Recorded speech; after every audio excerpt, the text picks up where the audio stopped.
আপনার যদি প্রধানমন্ত্রীকে এবং প্রধানমন্ত্রীর পদকে এটাই যদি সম্মান করা হয়ে থাকে যে তুই টাকা দিয়েছিস, তুই হিসাব নিবি, তাহলে প্রধানমন্ত্রী আপনাকে, আপনার দলকে এবং আপনার সরকারকে চোর বলে ভুল কিচ্ছু করেনি। আপনি যেরকম ইট ছুঁড়েছেন তার পাটকেলটাও ঠিক সেরকমই পেয়েছেন।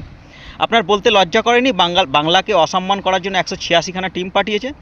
আপনি এটা নিজেই প্রমাণ করে দিচ্ছেন যে দুর্নীতিটাকে এতটাই ডিপ পর্যন্ত পৌঁছেছেন, এতটাই পাতাল পর্যন্ত পৌঁছেছেন যে একটা দুটো টিম পাঠিয়ে সেটা সম্ভব হয়নি খুঁজে বের করা, যার কারণে 186খানা টিম পাঠাতে হয়েছে, তবে সেটা সম্ভব হয়েছে দুর্নীতিটাকে খুঁজে বের করা। আপনার জন্যই তো গোটা পশ্চিমবঙ্গ দিল্লির বহু অনুদান থেকে বঞ্চিত হয়ে গেছে, তার জন্য দায়ী তো আপনি। আর গতকালকে পূর্ব বর্ধমানে যে আপনাকে প্ল্যাকেট দেখিয়েছে সাধারণ জনগণ, আপনি সেটা মিডিয়ার উপর দোষ চাপাচ্ছেন, দোষ চাপিয়ে কিচ্ছু লাভ হবে না। কারণ আপনি যে 2000 সাল থেকে যে প্রতিশ্রুতি প্রকল্প চালু করেছেন না, সেই প্রতিশ্রুতি প্রকল্পের এবার হিসাবটা পশ্চিমবঙ্গ জনগণ নেওয়ার জন্য তৈরি হয়ে গেছে।